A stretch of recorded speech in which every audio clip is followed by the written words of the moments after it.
এক অসহায় মানসিক ভারসাম্যহীন বৃদ্ধাকে রাস্তা থেকে তুলে নিয়ে চিকিৎসার ব্যবস্থা করে দিয়ে মানবিকতার নজির সৃষ্টি করলেন জেলা আইনি পরিষেবা কর্তৃপক্ষের সচিব অদিতি ঘোষ। এক অজ্ঞাত পরিচয়ের বৃদ্ধা মহিলা, তার পরনে নেই ঠিকমতো পোশাক, নেই খাওয়া দাওয়া, ক্ষুধার্ত, রাস্তার মাঝে মাঝে ঘুরে বেড়াচ্ছে। গতকাল শনিবার রাত্রের ঘটনা। রাস্তার পাশ দিয়ে যাচ্ছিলেন মুর্শিদাবাদ জেলা আইনি পরিষেবা কর্তৃপক্ষের সচিব অদিতি ঘোষ। সেই অজ্ঞাত পরিচয়ের মানসিক ভারসাম্যহীন বৃদ্ধাকে দেখে গাড়ি থেকে নেমে পড়লেন অদিতি। কাছে গিয়ে খোঁজ খবর নেওয়ার চেষ্টা করলেন তিনি। রেজিনগর থানার অন্তর্গত সুরুলিয়া গ্রামের জাতীয় হাইওয়ের পাশের রেস্টুরেন্ট সংলগ্ন এলাকার ঘটনা। ওই অজ্ঞাত পরিচয়ের মানসিক ভারসাম্যহীন বৃদ্ধাকে রাস্তা থেকে তুলে স্থানীয় থানার যোগাযোগ করে তারপর তিনি নিজে বহরমপুর মানসিক হাসপাতালে চিকিৎসার ব্যবস্থা করেন। স্থানীয় বাসিন্দারা বলেন, হাইওয়ে বিপজ্জনকভাবে ঘুরে বেড়াতে দেখা যায়।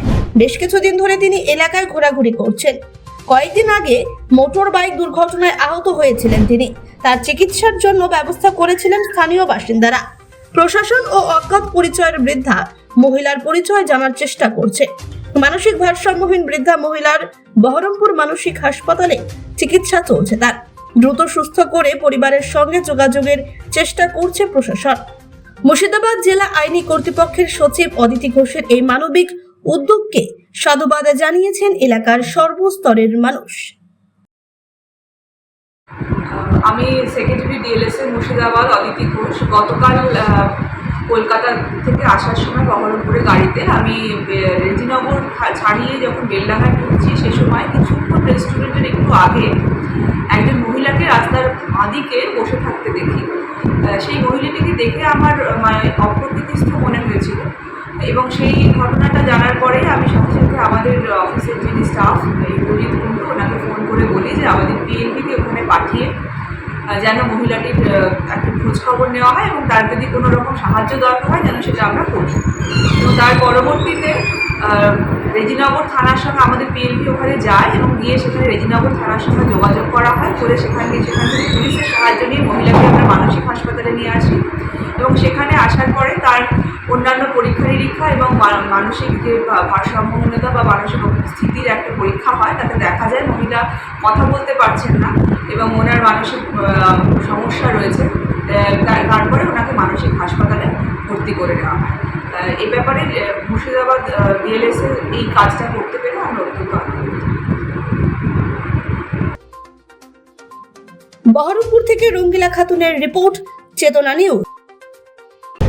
আপনি কি হজ ও উমরাহ যাবার কথা ভাবছেন, তাও আবার স্বল্প খরচে? তাহলে আজই আসুন ইকোপাস রানী নবাব টিকিট এন্টারপ্রাইজে। এখানে একমাত্র আপনি স্বল্প খরচে এই সুবিধা পেতে পারবেন। খুব স্বল্প খরচে উমরাহ হজ যাবার জন্য আজই যোগাযোগ করুন ইকোপাস রানী নবাব টিকিট এন্টারপ্রাইজ প্রাইভেট লিমিটেডের সঙ্গে। আমাদের ঠিকানা জীবন্তী কান্দি, মুর্শিদাবাদ।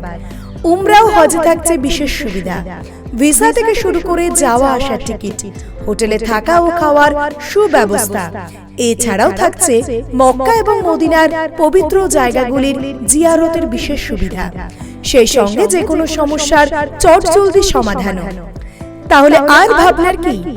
একেবারে অল্প খরচে হজ ও উমরাহ করার জন্য বিশ্বাসযোগ্য ও সুন্দর পরিষেবা পেতে আজই যোগাযোগ করুন ইকোপাস রানী নবাব টিকিট এন্টারপ্রাইজ প্রাইভেট লিমিটেডে।